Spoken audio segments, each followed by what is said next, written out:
Tá? Então, muito boa tarde a todos, sejam muito bem-vindos a mais uma live da mesa de renda variável da Manchester, junto com os nossos parceiros, né? Hoje seguiremos o nosso modelo de bate-papo focado em setores específicos e hoje a gente vai aproveitar ao máximo 2 especialistas na cobertura do setor de varejo. Tá? Então, estão aqui conosco hoje a dupla da Asset RPS, a Priscila, que faz o papel de relação com investidores. Tá aí, Pri? Estou aqui. Tudo bom, pessoal? Obrigada pelo espaço aí. Nós que Privilégio estar aí agradecemos. junto com esse time. E também, como vocês já viram, o Alexandre Miguel, né, que ele é sócio, cogestor, analista sênior da RPS, né, gestora com mais de 8 bilhões sob custódia e, inclusive, obviamente, com fundos disponíveis na plataforma da XP e, consequentemente, aqui na Manchester Investimentos. Alexandre também está aí, né? Estou aqui. Obrigado, Rodrigo. Obrigado ao pessoal da Manchester. Legal. Junto ao Alexandre também a gente está recebendo a Daniela Eiger, analista responsável pela cobertura do setor de varejo na XP Investimentos. Dani, eu acho que eu assisto tanta live que você participa e leio tanto relatório que eu já chamo de Dani, não de Daniela. Não tem problema, eu imagino, né? Não, nenhum. Pode chamar de Dani mesmo.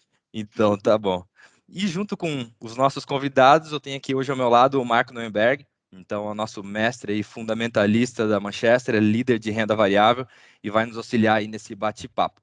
Tá? Então, indo direto ao ponto, a ideia da live é o que a gente acabou de falar. Então, a ideia é focar em varejo, né? O Alexandre vai introduzir, vai falar um pouquinho de cenário e um case que gosta bastante e que eu sei que a Dani e a XP também gostam bastante. E aí a gente vai abrir para navegar, né, por outras empresas, outros subsetores do setor de varejo, para a gente tentar tirar o máximo de dúvida aí dos nossos clientes, dos nossos parceiros, dos nossos assessores. Tá bom?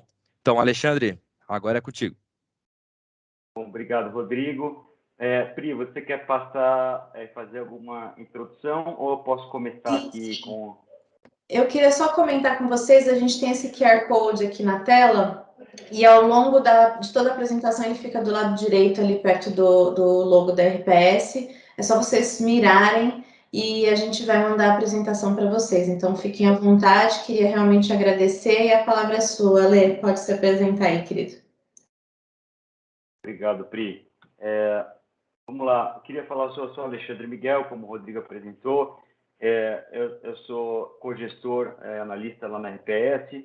Estou na RPS desde a fundação. Antes da fundação até era um projeto quando eu fui para lá. Minha carreira, antes de ir para a RPS, eu fiz a minha carreira toda como analista sell-side, então estava do lado da Dani aí, passei em 2 bancos de investimento.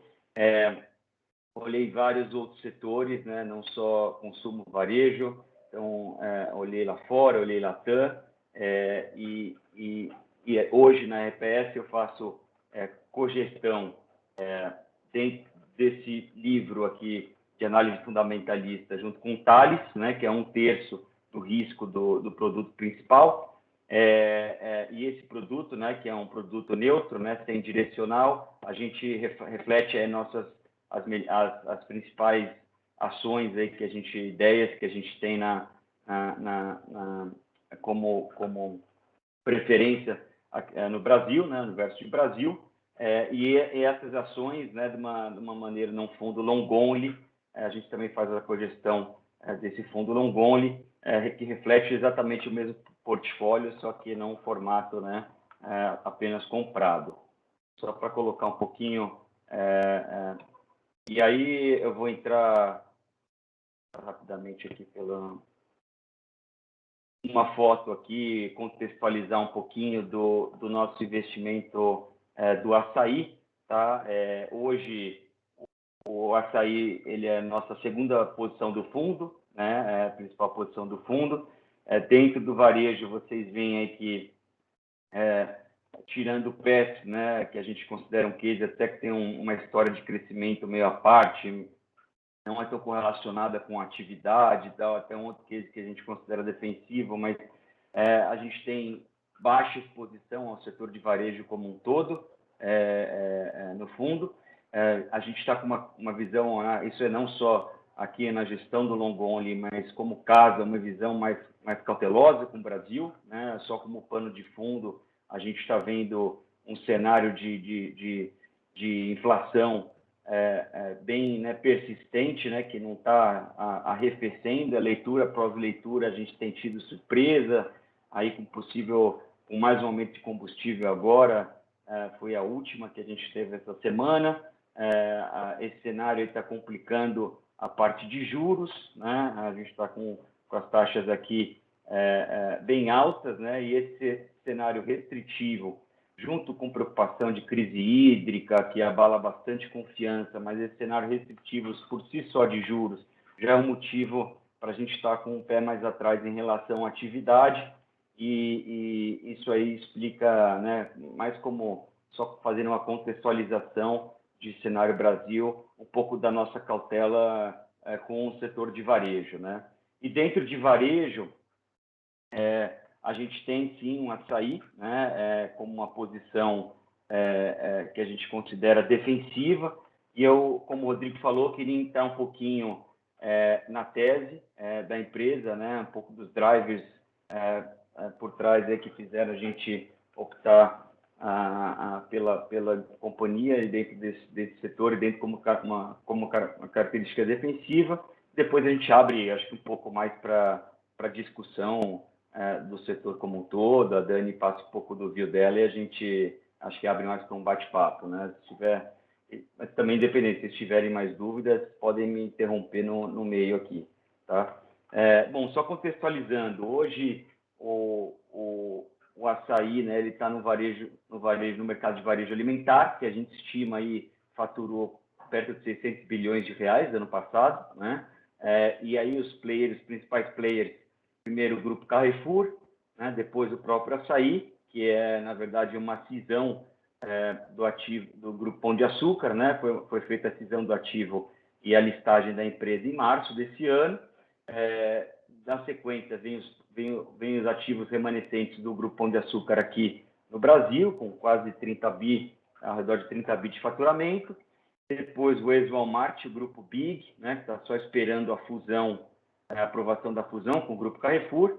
Na sequência, a última empresa listada, o Grupo Mateus, que é um IPO, né, com uma empresa muito mais regional, com foco em Nordeste e Norte, e vários demais players não listados no setor, né? Acho que vale comentar que o setor de varejo alimentar tem uma característica bem peculiar, né? Uma empresa que predominam, né, a gente vê pelo gráfico da direita, empresas regionais, né? Quase 2/3 do faturamento do setor é composto por empresas regionais, né? É bem importante colocar isso, porque não são todas as nacionais que conseguem fazer essa expansão ao longo do Brasil com bastante sucesso, né? A gente vê várias empresas que não são bem sucedidas nessa expansão. Eu colocaria o açaí e até o grupo o Atacadão como empresas que fizeram bem essa expansão nacional. Isso porque o varejo alimentar tem muitas características, peculiaridades locais, muito de preferência do consumidor local, uma variedade de marcas e costumes enormes ao longo do Brasil, e que fazem que muitos desses players nacionais não consigam se adaptar a essas peculiaridades, né? E aí a gente vê a importância, nunca houve uma consolidação tão expressiva, de modo que esses players regionais ainda têm um share grande aí do mercado hoje, tá?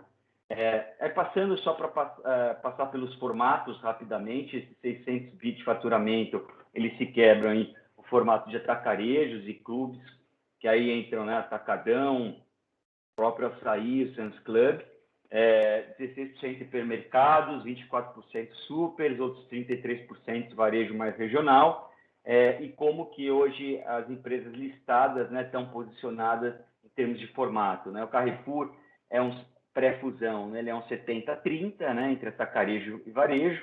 O Açaí é a única empresa né, pura atacarejo, né, 100% do faturamento. O GPA, né, são as bandeiras extras, Pão de Açúcar, de proximidade, 100% varejo, o resto do grupo Pão de Açúcar. O Big, ele é quase um meio a meio entre atacarejo e os formatos de varejo. O grupo Mateus, 50% atacarejo, 30% varejo, o restante atacado, né? Atacado sendo aquele segmento de de venda direto do centro de distribuição para clientes pessoa jurídica que não passa pelo chão de loja. E aí eu gosto de contextualizar, a gente sempre faz um link aqui a RPS como uma casa com viés bastante top-down. A gente costuma fazer os links aí das teses micro com o que a gente tem visto de conjuntura macro. Então, como eu mencionei, a gente está vendo um cenário de inflação bem acentuado aqui no Brasil, né?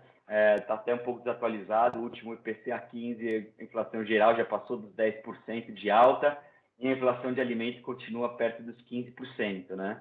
E uma das características que a gente vê direto do açaí, a gente fez aqui uma análise comparando a evolução do ticket médio da empresa com a inflação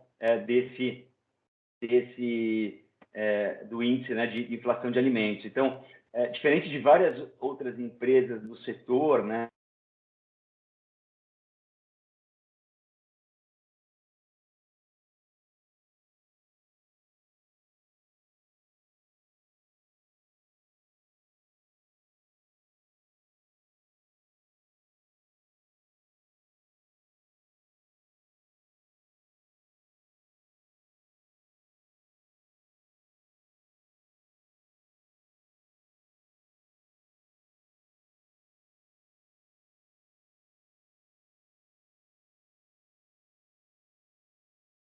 migrando para o formato, o que faz com que, né, esse ticket médio se sustente e a gente acaba vendo esse repasse de preço de inflação no ticket médio da empresa, que faz da empresa, o primeiro item que faz da empresa um canal defensivo quando a gente compara com outras do universo de consumo. E aí, comentando, né, na continuação desse cenário macro, a gente vê, sim, um emprego formal, né, é importante destacar, num nível bom, historicamente, pelos últimos dados do CAGED, mas a gente vê uma pressão em salário real, né, uma queda do salário real de julho reportada, uma queda de 4% ano a ano. E quando a gente junta os dois fatores, né, a inflação em alta com o salário pressionado, a gente chega nessa foto do gráfico da esquerda, que mostra, né, a cesta básica como percentual do salário mínimo, né, que mostra nada mais essa pressão muito forte dos bens básicos aí de consumo em cima da renda, principalmente das populações que ganham menos, né, indexadas aí próximo do salário mínimo.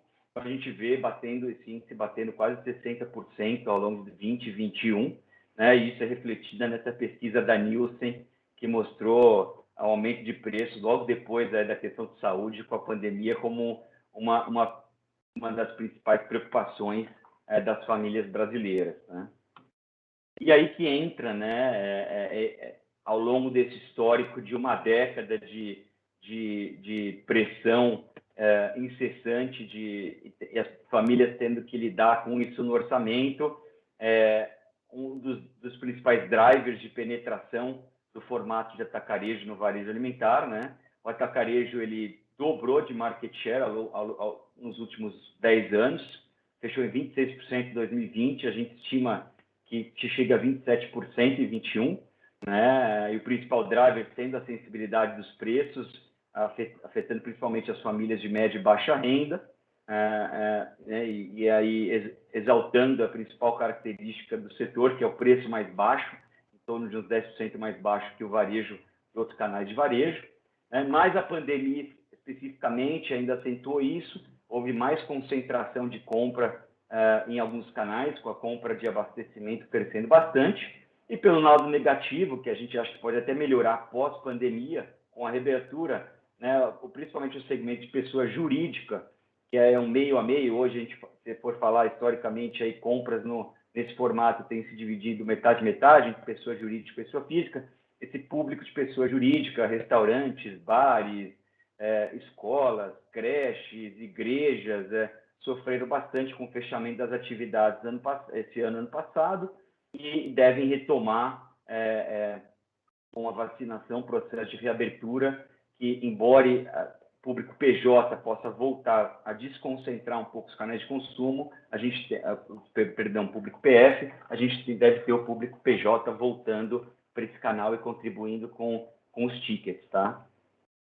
E aí, para mencionar algumas das vantagens aí competitivas e estrutura do formato do cash and carry e outros indutores desse crescimento, desse forte aumento da penetração, né? Hoje, o cash and carry é o formato, e aí o Assaí se destaca como a empresa com maior produtividade, né, dentro do varejo alimentar, maior índice de venda por metro quadrado, né? São as barras em azul aqui do gráfico da direita. Então, o Assaí se destaca dentro dos atacarejos e dentro dos outros formatos do Brasil e do resto do mundo. Aqui a gente... Peraí. Estão me ouvindo? Sim, a gente te ouve Vamos bem. lá. Então, vamos lá. Se destaca entre os formatos tanto no Brasil como no resto do mundo. A gente faz uma comparação, fazendo a tradução das vendas em reais por metro quadrado para dólar, usando o PPP, e a gente chega aqui, mesmo em relação a Costco nos Estados Unidos, outros formatos, Walmex, outros formatos no mundo, o atacarejo se destaca como o setor com maior venda por metro quadrado. E se você colocar junto com isso, né, alta produtividade, com um controle de despesas muito forte, né, é um setor que tem menor custo logístico e menor custo de aluguel, em torno de uns 10 pontos percentuais abaixo dos outros formatos de varejo varejo alimentar, a gente junta alta eficiência de venda com baixo custo. Isso faz com que o atacarejo consiga vender com preço de 5% a 15% abaixo do varejo tradicional, mesmo assim manter aí uma margem EBITDA perto de um dígito médio, com um retorno sobre capital bem interessante, né? E aí outros drivers que fizeram o setor penetrar ao longo do tempo foram, acho que, aumento dos custos de transporte da distribuição direta, né? Então, aquele restaurante que costumava receber direto da indústria ou padaria, que tinha uma distribuição direta, com certeza esses custos subiram nos últimos anos pela pressão de combustíveis, as próprias dificuldades de transporte com as restrições urbanas, rodízio de veículo, restrição de tamanho de veículo. Isso ajudou assim com que esses players fossem cada vez mais se abastecer no cash and carry. E do lado de pessoa física, os próprios esse público começou a ser ser melhor atendido, né? Então houve aumento do sortimento, né? O Assaí, por exemplo, aumentou de 6 para 10 mil SKU por loja, então aumentando a variedade de marcas, de tamanho de embalagem, né? Melhorando a ambientação, aumentando o número de checkouts, então moldando as lojas aí melhor para atender pessoa física. Isso aí teve uma aderência boa. E aí, o último driver, a própria expansão geográfica de todos os players, não só Assaí, como Atacadão e vários outros players da indústria, tá? E aí fez com que gerou esse aumento de penetração no passado, né? Nos últimos 5 anos, o setor ganhou 8 pontos de penetração dentro do varejo alimentar. A gente tem uma estimativa de que a penetração para os próximos 5 continue aumentando. A gente tem um ganho de mais 5 pontos percentuais aí de penetração do atacarejo. E aí, comparando esse 32% que a gente chega lá na frente, com uma quebra de penetração por estados que a gente tem hoje no Brasil, né? Esse 32% seria chegar em algum nível entre o que é o estado de São Paulo com o estado da Bahia. Não parece um número muito difícil, parece um número factível assim, de ser entregue, dado esses atrativos do formato em relação aos outros formatos de varejo alimentar. E aí, pensando como que o share é dividido dentro do setor, né? Primeiro, a gente tem o crescimento do setor e como é que o share é dividido dentro do setor. Hoje, o líder é o Atacadão, né? Também em atacarejo, seguido logo depois pelo Assaí, né? Com uma diferença, né? O Assaí, a gente viu um ganho de share constante nos últimos 5 anos, né? Todo ano a empresa ganhou market share. O Atacadão sofreu mais durante esse período. A premissa que a gente tem é que o Assaí continue ganhando share no mercado, não no mesmo ritmo do passado, um pouquinho menos do que o ritmo do passado, mas continue aí outperformando dentro do setor, tá? Vou falar um pouquinho dos motivos pelo qual que a gente acha que explica aí essa alta performance do açaí no setor. Um pouco do histórico do crescimento, né? O açaí, desde que o grupo GPA comprou, vem entregando um histórico bem positivo, né? Desde 2007, mais do que multiplicou por 10 o número de lojas, né? Isso veio com rentabilidade, a gente vê a margem do açaí crescendo ao longo dos últimos anos. Isso vem com aumento de produtividade também, vendo aí o número de receita por loja. Eu acho que por trás disso tem uma equipe de gestão aí que a gente acha bem competente, tá? O Belmiro, a pessoa que eu acompanho faz tempo, né? Desde a época de GPA, e é um cara assim, apaixonado pelo negócio, é um cara mão na massa, assim, aquele varejista raiz que o cara está por cima de todas as métricas, aberturas, é um cara assim, gosta muito do que faz, muito competente.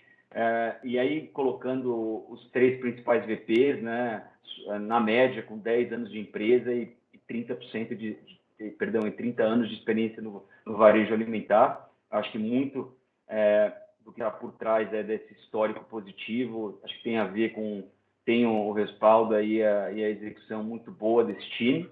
E aí, para não só, né, elogiar, mas também colocar gaps que a gente acha que existe na gestão, eu acho que principalmente a parte de tecnologia, a parte de novos negócios, a empresa antes estava junto com o Grupo Pão de Açúcar e toda essa parte de e-commerce ficava concentrada nas bandeiras Pão de Açúcar e Extra.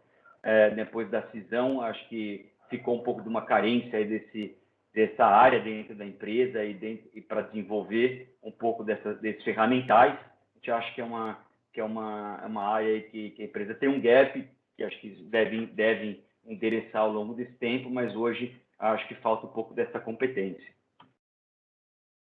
E aí, só para falar, não foi só market share, né, mas a gente faz uma comparação aqui de algumas métricas outras métricas em relação ao atacadão. A gente viu um fechamento do gap do EBITDA do açaí nos últimos 4 anos em relação ao atacadão. Em 2017, o açaí tinha um EBITDA 52% abaixo do atacadão. Em 2020, fechou 33% abaixo. E isso, acho que não é uma comparação ainda maçã com maçã, né? A gente tem que considerar que o atacadão ainda tem 12% do faturamento do atacadão, ele ainda é o varejo, o segmento de atacado de distribuição, que o açaí não tem esse segmento, e as duas empresas têm uma estrutura diferente de lojas, né? O atacadão opera muito mais com loja própria, o açaí perto de 70% é loja alugada, então isso aí beneficia o atacadão em uns 50 basis points em termos de margem operacional. Se a gente fizesse esses 2 ajustes, a diferença de EBITDA cairia para uns 10%. Apples to apples, aí o açaí tem um EBITDA 10% abaixo, fez um EBITDA 10% abaixo em 2020, mesmo com 20% a menos de loja, né? Então, mostra uma eficiência operacional, né, além do ganho de market share de top line, simplesmente, tá? E aí, outras métricas de comparação, a gente compara a maturação. Nos últimos 4 anos, o açaí apresentou uma maturação melhor. Retorno, a gente mede aí o retorno das safras dos últimos 2 anos, normalizando a margem EBITDA aí pré-IFRS de 7,5%. A gente encontra um ROIC das aberturas em perto de 20%, então um retorno absoluto positivo, que a gente acha das expansões. E acho que os diferenciais, para listar alguns, que permitiriam a açaí atingir essa performance, né? Acho que eles têm um modelo mais flexível de lojas, as lojas variam de 1.500 até 9.000 metros quadrados, variam muito focando em públicos específicos e regiões, né? Dependendo da região onde eles conseguem o aluguel de loja, o público-alvo daquela loja, eles tentam adaptar bastante a loja àquele público-alvo.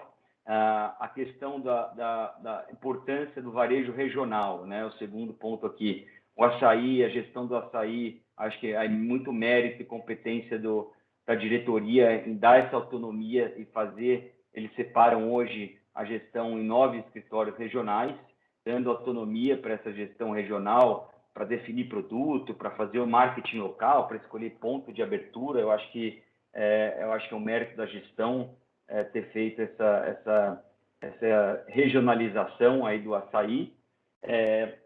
E aquela questão de se adaptar muito ao público pessoa física. Era uma loja, aquele negócio muito focado em atacado, que foi se moldando a necessidade de consumidor pessoa física. Né? Então, alguns exemplos é a diferença de SKUs em relação ao atacadão, o investimento que eles vêm fazendo mais em serviços, em produtos, então, na área de FLV, né, de frutas, legumes e verduras, mais completa no caso do açaí em relação ao concorrente. Eles vêm investindo em açougues, agora devem fechar uns 40% das lojas esse ano já com serviço de açougue, então essa maior dedicação ao público pessoa física. E é só para mencionar um pouquinho dos nossos números, não vou entrar aqui no detalhe, mas muito por trás desse aumento de top line, né, que a gente espera que feche 46 bi esse ano de faturamento bruto para 81 bi 2025, é um crescimento forte, né, de receita aí entre 15% e 20%, dependendo do ano. Muito por trás disso são as premissas que a gente comentou do canal ganhando share, do açaí ganhando share dentro desse canal, né? Além disso, a gente tem uma margem relativamente estável, eu acho que eles devem terminar esse ano com uma margem de 7,5%, a gente acha que a empresa pode até surpreender um pouco, mas o racional para frente da estabilidade é muito porque, na nossa cabeça, a empresa deveria aproveitar todo esse ganho de escala na expansão, reinvestir em preço, ser um canal mais competitivo, continuar sendo, ou reinvestir em serviço. Então, por isso, a nossa expectativa de margem estável, mas mesmo assim, a gente aí tem a empresa chegando a níveis de ROIC aí perto de 25%, 26%, que mostra a rentabilidade, acho que, do formato, tá? E aí, né, bottom line aí da história, EBITDA crescendo entre 17% e 25%, lucro líquido um pouco acima disso, porque além do crescimento da operação, a gente ainda tem desalavancagem operacional. E aí, só colocando na perspectiva um pouco do valuation, né, a gente compara contra os outros varejistas alimentares listados. Então, nesse primeiro gráfico, a gente, em PI, o açaí não é a empresa mais barata do setor, né? A gente está vendo perto de 16,5 vezes aí com a subida nesse mês. Eu estaria acima aí de todas as outras empresas do setor, só que quando a gente compara aí no gráfico PI com o crescimento, no gráfico em cima da esquerda, a gente vê que ele está um pouco abaixo da reta ainda, e traduzindo isso em PEG, né, na relação de PI com crescimento, o açaí, talvez agora mais para 0,8, mas está mais para baixo lá, está como o play mais atrativo se a gente coloca em perspectiva o que a gente espera de crescimento para frente. E aí, da mesma forma, colocando o ROIC em perspectiva, o açaí tem o maior ROIC do setor, só perde para o Walmex, que é um play mais focado em México, né, e América Central. Aí eu coloquei uma tabela aqui comparando e abrindo mais com o restante do setor, com alguns outros varejistas aqui que a gente compara. Então, tanto olhando o PEG ratio, que é a mesma relação, né, de PI dividido pelo crescimento, a gente vê o açaí ainda se destaca, né, na nossa cobertura relativa. E também quando a gente faz aqui uma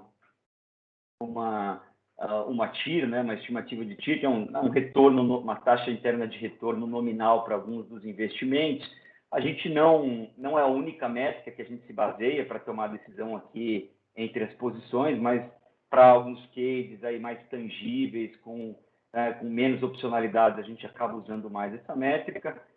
No caso do açaí, hoje está mais perto de uns 20%, né, depois que o papel andou esse mês, de retorno nominal que a gente esperaria para a ação até fim de 23, saindo a um múltiplo baixo, aí, que a gente acha conservador, de umas 14 vezes PI.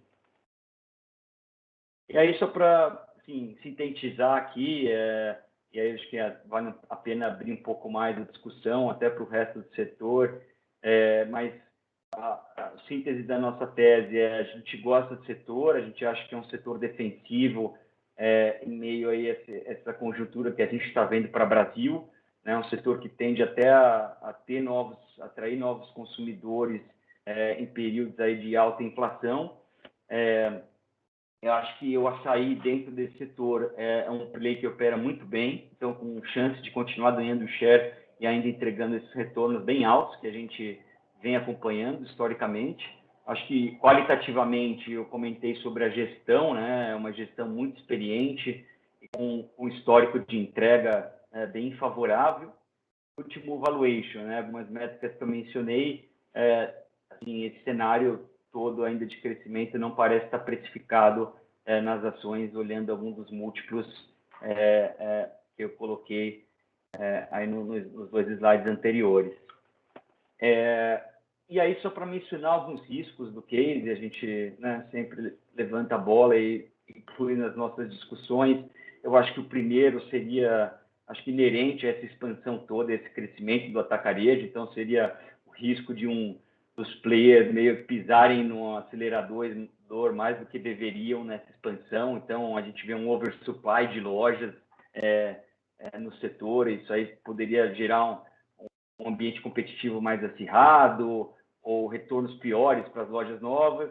Eu acho que o que dá um conforto para a gente do açaí nesse sentido é o histórico que eles tiveram de entrega, né? A gente viu aquela comparação de maturação das lojas, então, desde 2017, as novas aberturas com retornos bem positivos.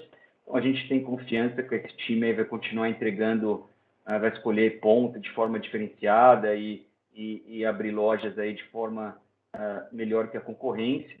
O segundo risco que a gente coloca a governança, né?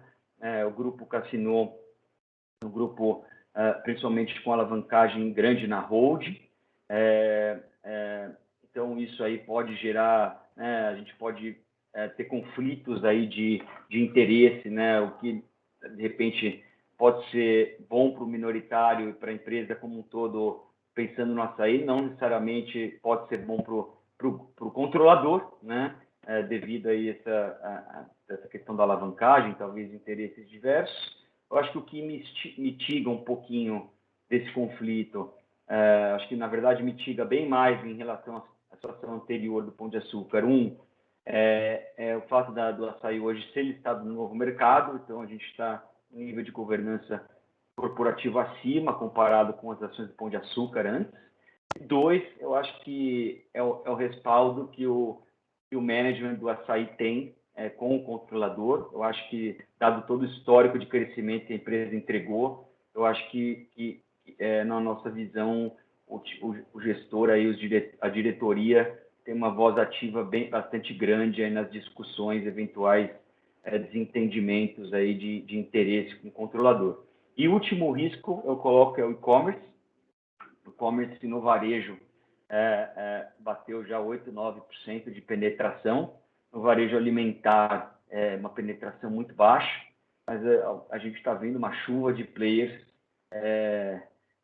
querendo investir, cada vez investindo mais no setor, né? São os Rappi da vida, iFood, Uber, né? Com o Corner Shop, diversas startups vindo para o Brasil de forma bastante agressiva, vindo mais de América Latina.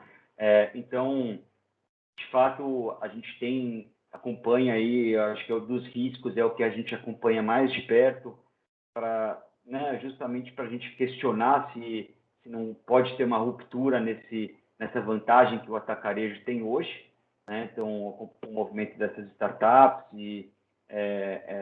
ou dos próprios agregadores que poderiam tirar margem do canal ou, eventualmente, até demanda, dependendo das startups e formatos de varejo que a gente virem aparecer. Então, acho que aí né, um risco que a gente fica de olho. Acho que a importância do açaí também não ficar para trás, né, inovar, investir na parte digital, é um risco aí que a gente coloca como relevante. Eu acho que, assim, da apresentação, Rodrigo, pessoal, eu acho que é isso. Não sei se vocês têm alguma dúvida do case especificamente, mas senão a gente abre para uma discussão mais setorial, mas eu quis colocar como um case. Não está fácil, eu acho que quando a gente vê esse cenário macro, ficar muito animado com o setor. Então, dentro desse universo todo, parece uma opção que, a nosso ver, com um retorno bastante interessante e com uma tese de crescimento bem positiva, assim.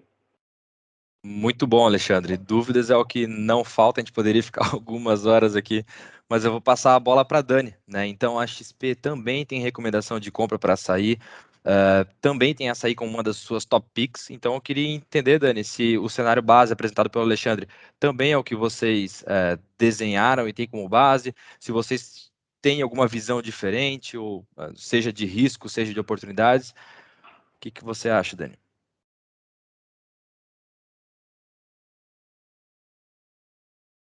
Peraí que eu tô no modo deu um pau aqui no meu computador, não tô conseguindo ver se tá muito ruim assim. Tá com Tá, tava funcionando perfeito.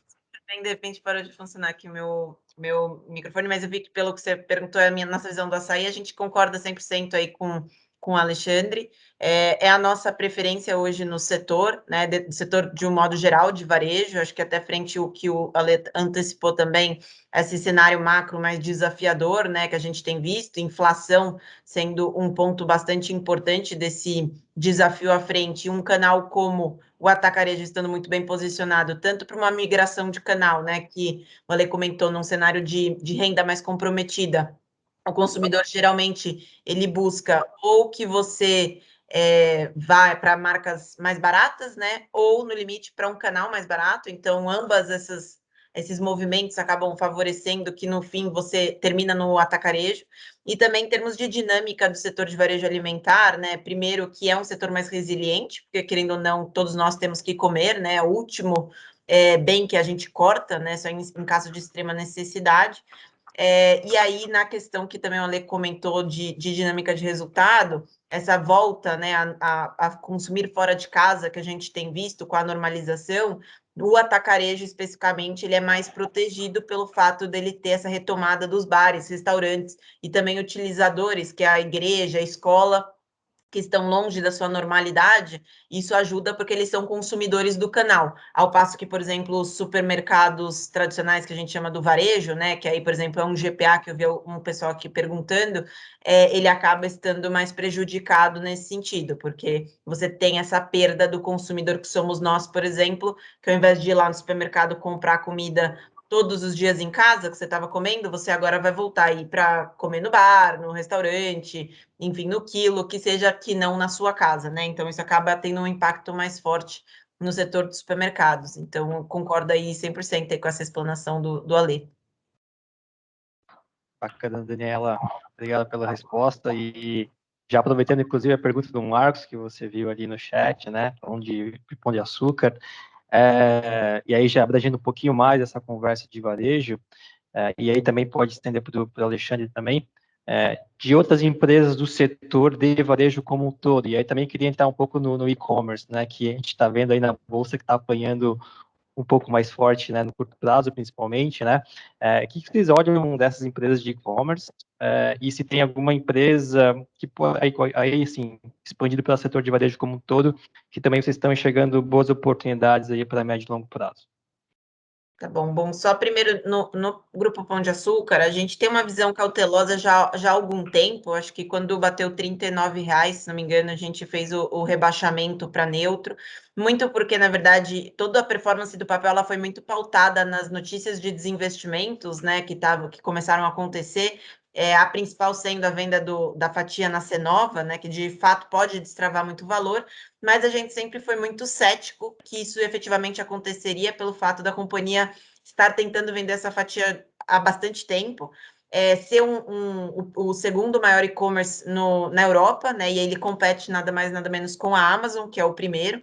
Eles não tiveram um crescimento em 2020, né, então assim, no ano de pandemia, essa operação ela não cresceu, então a gente via um cenário, de certa forma, desafiador para você ter uma venda ali dessa participação. O que a gente viu no momento que a gente fez o rebaixamento foi um anúncio de que eles estariam fazendo uma captação primária, né? Essa é a oferta efetiva que eles estão buscando, para investir na operação, e caso tenha interesse, eles vão fazer uma parte secundária, que aí é basicamente os acionistas atuais venderem suas participações para eventuais interessados, na nossa visão, que aí isso se beneficiaria o GPA nesse desinvestimento. A gente vê como difícil, né, que isso aconteça, de novo, tem todos esses desafios da operação em si, e aí agora até no próprio momento do mercado, eu acho que vendo até o que está acontecendo com o e-commerce, não é um movimento apenas no Brasil, no mundo, né, assim, empresas de crescimento sendo muito prejudicadas, e essa retomada do varejo físico sendo também um certo desafio para o canal, né, porque antes você estava sem a concorrência desse canal e agora você volta com ele, então a gente entende que há uma probabilidade cada vez menor dessa venda acontecer, e eu acho que isso está sendo precificado no papel e combinado a um momento de resultados que a gente vê como mais desafiador pelo fato de, como eu comentei, ter esse movimento para o consumo fora de casa, né, que aí acaba prejudicando mais supermercados, e enfim, então acho que acaba preferindo, para ter a exposição ao varejo alimentar, a gente prefere o açaí, como o Ale comentou. De resto da nossa cobertura, vou falar bem rapidinho, aí o Ale pode me complementar. Primeiro de e-commerce, a gente também tem falado acho que uns 2 meses, né, uma visão um pouco mais cautelosa com o setor, por conta desse movimento macro, principalmente, quando a gente vê um aumento de incerteza macro, política, inflação, tudo isso acaba levando a um aumento nos juros, né, e isso penaliza muito empresas de crescimento, e aí o e-commerce sendo alguns deles, né? Então, os papéis eles sofrem muito de uma forma mais técnica, e aí, agregado a isso, a gente vê tanto essa dinâmica de resultado um pouco mais desafiadora por ter uma base mais difícil do ano passado, que era um ano ainda pandemia, como também muitas notícias relacionadas à competição que devem continuar sendo uma realidade e talvez até se intensifiquem à medida que a gente vai chegando no final do ano, né? Lembrando que a gente tem Black Friday, a gente tem festas que são eventos muito relevantes para o varejo, então que todos os varejistas eles são mais comunicativos, né, e marqueteiros, de certa forma, o que acaba trazendo ainda mais esse news flow para cima em termos de competição. Então, a gente vê um momento desafiador para o setor aí de curto prazo, tá? E aí, em termos de preferências no setor, a gente realmente coloca açaí como a nossa preferência, assim como o Ale colocou ali dentro do portfólio deles. A gente ainda não tem cobertura de pets, infelizmente, então a gente não consegue ainda nem concordar nem discordar desse call, mas a gente gosta aí com uma visão aí um pouquinho mais médio prazo, porque, querendo ou não, esse cenário macro ele pesa muito no varejo, que nem o Ale comentou. A gente gosta de varejistas que são bem posicionados no setor, preferencialmente líderes nas suas categorias, com uma boa consistência de entrega de resultados e que tenham uma resiliência, de certa forma, ao estar mais exposto a classes mais altas. Então, aqui, nossas preferências, além de açaí, são Arezzo, que é uma companhia que a gente vê com bons olhos e que deve ter um momento de resultado positivo, pensando nessa retomada à normalidade, que as pessoas estão voltando a fazer eventos sociais, e ela sendo muito mais exposta a uma classe mais alta, então, portanto, mais resiliente frente a esse cenário macro mais desafiador, e também o Grupo Soma e a Vivara, que também estão muito alinhadas a essa mesma racional. Então, de um resumo aqui do meu lado, é esse. Aí eu não sei se o Ale quer me complementar, enquanto isso eu vou ver se meu fone melhorou aqui. Peraí. Complemento sim, Dani. A gente não combinou, tá? Mas tem 2 ações que a Dani mencionou aí que também dá pouca exposição a varejo que a gente tem hoje também estão na carteira, né? Que são o Grupo Soma e Vivara, né? Não são posições tão grandes no fundo, mas a gente também gosta dos cases, acompanha e tem os cases desde o IPO. Mas também posso dar minha visão em relação ao setor e incluindo e-commerce, né? E eu falo um pouquinho desses cases também. Bom, e-commerce a gente está fora do setor, né? Hoje, no long only, a gente não está com uma posição fora, comparando as empresas puras de e-commerce e marketplace, né? A gente tem uma posição em local web, que é ligado a e-commerce, mas das empresas que você mencionou, que eu acho que mais na linha de Magazine Luiza, Via Varejo, Americanas, a gente está fora do setor hoje. Eu acho que o que a gente já tinha uma preocupação com essa questão de competição, né, desde o início do ano. Não era nem tanto Shopee, né? Shopee a gente já via, começou a fazer barulho desde o final do ano passado, mas antes disso a gente já estava com uma preocupação, evento pandemia, olhando a hora que a gente olhava ano passado, efeito pandemia, a gente pensava, o mercado cada vez mais concentrando, as empresas brigando, crescendo muito. Passado essa pandemia, com reabertura, acho que as empresas vão continuar disputando market share. A gente já tinha uma preocupação com como que seria o pós-pandemia no setor, né? Começo do ano acabou, né, se a gente for falar até maio, acho que o setor surpreendeu a gente em termos de crescimento, né? Não sei se é porque o Brasil continuou mais tempo fechado, né, mais do que a média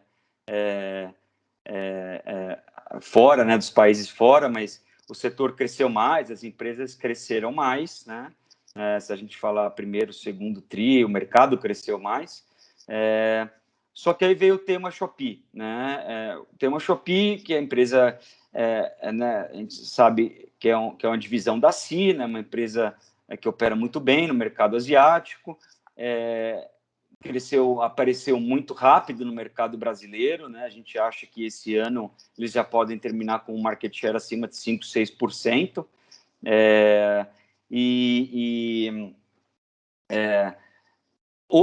Por mais que diretamente, né, não pegue, eu acho que não é uma competição nos setores diretos, né? Um ticket médio muito mais baixo, né, comparado a um ticket médio mais para R$25 em relação a uns 300 de Magazine. Então, o ticket médio, o nível, tipo de produtos é diferente, né? Eu acho que acaba tirando bastante share do offline, talvez mais do que atacando a competição direta. Mas eu acho que tem dois impactos. Um impacto no setor de curto prazo de aumento dos custos de aquisição de cliente, custo de marketing, eu acho que custo de aplicativos, de download de aplicativos. Eu acho que um investimento mais agressivo pela competição faz com que esses custos subam para todo mundo, para toda a indústria, e isso é um ponto que pressiona a rentabilidade e gera uma dúvida um pouco para o futuro, né? Se a gente já achava que o mercado já era competitivo, sem a Shopee, né, com um player que em 2 anos ganhou 5% de market share, é um ingrediente a mais para essa preocupação com competição. Então, eu acho que adiciona a nossa cautela em relação ao ambiente competitivo que já existia, e eu acho que agora vai se materializar, né? Vai se materializar pelo macro que a Dani falou, querendo ou não, essas empresas, se você tirar o Mercado Livre, assim, a gente estima que essas empresas, mais de 60% ainda do que elas vendem são produtos ligados a eletrodomésticos, eletrônicos, que são categorias bem discricionárias, que tendem a sofrer nesse cenário de PIB pior, inflação alta, e categorias também que, mesmo que o Brasil estivesse super bem, que a gente já espera uma certa migração de orçamento de consumo do consumidor dessas categorias, né, categorias que se beneficiaram durante a pandemia, né, essa categoria né, alimentar, categorias que foram bem, para categorias que sofreram muito, né, vestuário, serviços, lazer, viagens. Então, a gente já espera uma migração de gasto do consumidor dessas categorias, já esperaria dessas categorias de eletrônicos, elétricos, para essas categorias, outras categorias de consumo. E aí, só que você adiciona isso, em cima disso, né? Perdão, essa migração que eu mencionei, a gente já pode ver em mercados lá fora, nos Estados Unidos, por exemplo, isso já é nítido, assim, gasto com eletrônicos online vem caindo, gastos do varejo continua muito bem, a economia americana continua bem, só que a gente está vendo uma substituição, né? Gastos de vestuário aumentando, gastos de viagem aumentando, gastos de lazer, entretenimento aumentando. Então, é uma migração que a gente esperaria aqui no Brasil, só que no Brasil você adiciona a questão macro pior, né? Então, a gente, apesar da queda, não está com muito apetite para tentar pegar a faca caindo no setor, acha que o momento de resultados não vai ser muito bom, difícil ter surpresa muito positiva olhando para frente. Então, obviamente, variações aí, repique técnicos são possíveis, né? Foram quedas fortes nas ações, mas a gente continua com uma visão mais cautelosa. E aí, só para terminar, no restante do varejo, driver top-down, assim, eu acho que é muito do que a Dani falou, assim, o Grupo Soma e a Vivara são empresas que têm mais foco, né, em classes um pouquinho mais altas em consumo, né, que tendem a sofrer, serem um pouco menos elásticos essa questão de atividade e renda. Então, olhando top-down, acho que são empresas que não se prejudicam tanto por isso. E olhando o driver mais assim fundamentalista das empresas, são empresas que estão executando, já vem há algum tempo executando muito bem, assim, tanto no online, né, empresas que foram ganharam que elas ganharam de penetração no online, foram, acho que, referência assim no setor. Então, acho que e aí continuam, mostram muito de como foi a capacidade de execução dessas empresas durante a crise. Então, são coisas que a gente valoriza no Grupo Soma e na Vivara, que deve continuar sendo driver de crescimento para frente, e ganhos de market share, né? São setores ainda com né, o de joalherias um pouco menos fragmentado, mas também fragmentado, o de vestuário bem mais fragmentado, e as empresas com muita coisa para fazer dentro de casa para crescer, mesmo dependendo menos da performance econômica, né? Então, na parte de Soma, o turnaround da Hering, não nenhum turnaround, né? Alguma melhoria que já vinha em curso, mas acho que o aprofundamento dessa melhoria da Hering, ela tem marcas lá fora que estão crescendo muito, o canal de atacado tem uma perspectiva muito boa, a integração com online, tem muita coisa para eles fazerem dentro de casa. Eu acho que, igualmente na Vivara, que são drivers de crescimento aí, e que não ficam muito à deriva desse PIB aí, que ninguém sabe se vai ser 1,5, ou se a gente vai estar em recessão, mas está com um cenário bem nebuloso aí para frente. Então, acho que, no geral, é isso, assim, do nosso posicionamento aqui na RPS, em varejo. Legal, Alexandre. Aproveitando, na sua explicação, você citou em algum determinado momento Local Web e depois, em outro contexto, o Shopee, né? Então, querendo ou não, são dois nomes novos, né, para o público. Claro, quem é analista setorial já conhece há mais tempo, mas querendo ou não, são nomes completamente novos para quem está acostumado com lojas americanas, com Casas Bahia, com Magazine Luiza. Como é que vocês veem, né? Claro, não é aquele varejo puro tradicional, tem a pegada de tecnologia, inclusive para múltiplos mais altos, né? Como é que vocês veem essa nova safra, né, dessas empresas que também poderiam, né, também são afetadas pelo varejo, como Local Web, Mosaico, Enjoei? Qual que é a visão de vocês dois? Bom, posso falar rapidinho de Local Web e da própria Shopee, que você mencionou. Bom, o Shopee é a divisão de e-commerce, né, da Sea Limited, dessa empresa que eu mencionei, de tecnologia, gaming, e-commerce, do Sudeste Asiático, né? Hoje o mercado principal core dela é o Sudeste Asiático, né? A gente tem cobertura da Sea, mas ela quem faz a cobertura é a nossa equipe global de equities da RPS. Essa empresa, né, tem colocado o Latam como uma das prioridades de crescimento dela, né? Essa divisão de gaming, de jogos dela, é uma divisão altamente geradora de caixa, né? O que fornece... Primeiro, ela é um primeiro segmento que para ela já ir conhecendo os consumidores locais. Então, dentro dessa divisão de jogos da Shopee, a América Latina já tem uma representatividade alta, já é quase um pouco abaixo de 20% da base de consumos. Então, ela já tem conhecimento desse mercado de Latam através da divisão de jogos e tem essa sinergia, vamos colocar, financeira, como uma divisão que pode financiar o crescimento dela em e-commerce, né? E, em cima disso, a empresa fez uma captação de 6 bilhões de dólares, né? Então, parece que dinheiro não falta, né? E dado que, de fato, foi um crescimento bem agressivo no setor, assim, em 2 anos, em termos de market share, em base de usuários, né, em downloads do aplicativo, tem razão suficiente, acho que, para o mercado se preocupar, assim, com o crescimento deles aqui no Brasil. Então, só para contextualizar, né, que eu mencionei a Shopee, explicar um pouquinho mais. E sobre a local web, é um mercado que também ela está exposta, né, claro, ao mercado de e-commerce, né, mas a gente acha que não participa diretamente dessa competição, né? Basicamente, o negócio dela aí é habilitar, né, pequenos, né, varejistas a venderem online pela primeira vez. Então, ela tem várias ferramentas de serviço que presta a esses varejistas, né?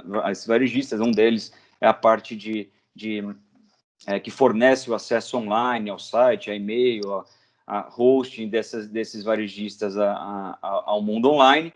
Então, eles ganharam, obviamente, muito share durante a pandemia, mas como o segmento, eles atendem diretamente essas pequenas empresas, eu acho que não entram, até mesmo vendendo através dos marketplaces, essas empresas acabam que ganham, a local web consegue se beneficiar disso, ela não entra, acho que, tão diretamente nesse cenário competitivo, e, além disso, ela tem feito aquisições e tem conseguido agregar bastante serviço, né, para esses clientes dela. Então, uma expectativa alta de monetização desses clientes. Então, a gente acha que pega essa tendência secular de crescimento do e-commerce, a penetração ainda do e-commerce ainda é baixa no Brasil, mas sem né, pegar diretamente um pouco dessa guerra de braços entre os players grandes de marketplace, e aí com impacto em rentabilidade e tal, a gente acha que ela está um pouco mais protegida, né, desse lado, né? Por isso que é uma empresa que a gente tem exposição, acho que tem uma trajetória de crescimento aí bem específica também, não depende um pouco menos da economia, muito mais da execução dela, da capacidade de execução dela. E aí, até pegando o gancho que você comentou de Mosaico, né, e também Enjoei, então o Mosaico acho que se conecta um pouco nessa linha da local web. No final do dia, a Mosaico ela acaba sendo uma ferramenta de geração de tráfego usada pelos marketplaces.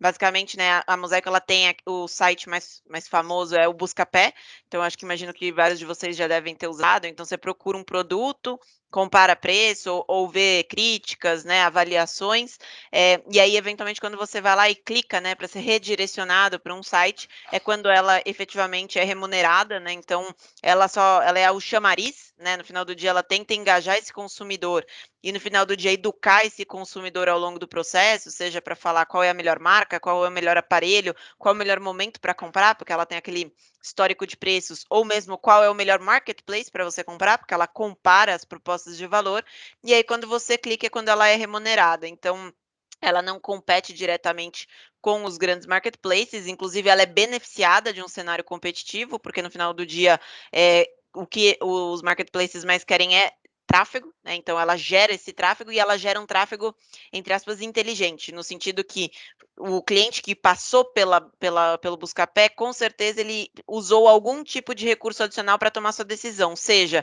ele se educou sobre o produto, sobre a marca, sobre o preço e sobre o preço relativo também entre os competidores. Então, a probabilidade desse cliente efetivamente comprar esse produto quando ele clica é muito maior do que quando você coloca, por exemplo, no Google iPhone, né? Eventualmente você pode estar fazendo esse iPhone porque você quer ver qual é o tamanho de um iPhone, não necessariamente porque você quer comprar um iPhone. Você não vai clicar para comprar, por exemplo, na Buscapé. O único desafio de competição do Buscapé e o porquê a Mosaico acabou sofrendo tanto, né, desde o IPO, é porque ela competiu aí com outro tipo de funcionalidade que eles recentemente, inclusive, adicionaram no marketplace deles nesse terceiro trimestre, que é o cashback, né? E aí eu acho que muitos de vocês conhecem a Melios. A Melios é uma empresa que começou aí muito pautada no cashback, ela está evoluindo para muito mais do que isso, mas essa foi um novo recurso, vamos dizer assim, que os consumidores começaram a, de fato, dar muito valor. E aí, como a Mosaico não tinha isso, o que ela via era que os clientes eles participavam da jornada educativa na plataforma do Buscapé, mas na hora de clicar, ao invés deles clicarem no Buscapé, eles iam, por exemplo, para uma Melios, porque eles seriam remunerados por isso. Agora, eles já estão oferecendo o cashback na plataforma Buscapé, estão também oferecendo cupons, estão oferecendo também algumas iniciativas de live commerce, e aí tudo isso já deve estar rodando mais, de uma certa forma, mais full, já no quarto trimestre, que é, de novo, o momento mais importante para o setor de varejo. Então, apesar do papel ter caído muito, a gente ainda segue uma visão positiva, porque ele agora está equipado com todas essas funcionalidades e o cenário competitivo do e-commerce, ele segue muito duro, o que favorece o modelo de negócio deles. A Enjoei aí é um pouco diferente, ela não compete de frente com esses marketplaces por ela ter uma proposta muito diferente, no sentido que ela é um marketplace nichado e especializado, né? Então, ela foca muito mais em vestuário, né? E aí, com essa proposta de economia circular, ou seja, coisas usadas. Ela tem uma nova frente de coisas novas, mas isso deve ser pouco representativo no todo, né? Eles têm isso mais como um complemento do que uma estratégia.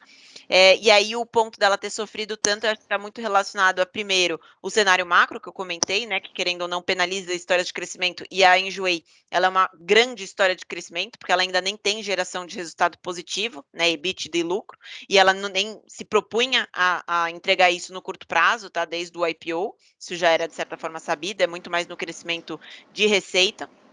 Eu acho que ela também foi penalizada pelo fato de ser uma small cap, né, que acaba tendo uma liquidez menor e acaba sendo mais penalizada nesses movimentos. E aí também na questão da reabertura do varejo físico, que acaba tendo esse desafio em termos de competição de canal, tá? Então, eu acho que fazendo só esse comentário nesses dois papéis adicionais. Perfeito, Dani. Muito obrigado pela colaboração de vocês. Para respeitar, né, a agenda, eu sei que vocês ambos ainda têm seus compromissos hoje. Em nome da Manchester Investimentos, em nome da mesa de renda variável, eu gostaria de agradecer a Alexandre e Priscila por parte da RPS, né, essa asset cada vez mais vem se aproximando da gente, já fizemos excelentes lives e hoje foi mais uma. Dani e Hugo, por parte da XP, muito obrigado também, sempre enriquecedor. Espero que a gente possa fazer uma segunda live num momento, quem sabe, um pouco mais calmo para o setor, né, para ter um tom um pouquinho Hoje mais foi um otimista, dia né? especialmente difícil para o setor. Exatamente. A gente até fez uma brincadeira que mês passado a gente fez uma live com a RPS sobre commodities, né? E foi num dia horroroso, assim, para minério, commodities. E aí hoje a gente tinha de varejo e foi um dia não muito agradável para o setor, né? A gente já vai shortear a próxima live, né? O tema. Então, tá fazendo um tradezinho. Então, Marco, muito obrigado também. Pessoal, muito obrigado por terem ficado até essa hora. Passamos um pouquinho do horário. E boa noite a todos. Boa noite, Obrigado, obrigada Rodrigo. pelo convite. Obrigado a todos da Manchester. Obrigado. Valeu, pessoal. Tchau, tchau.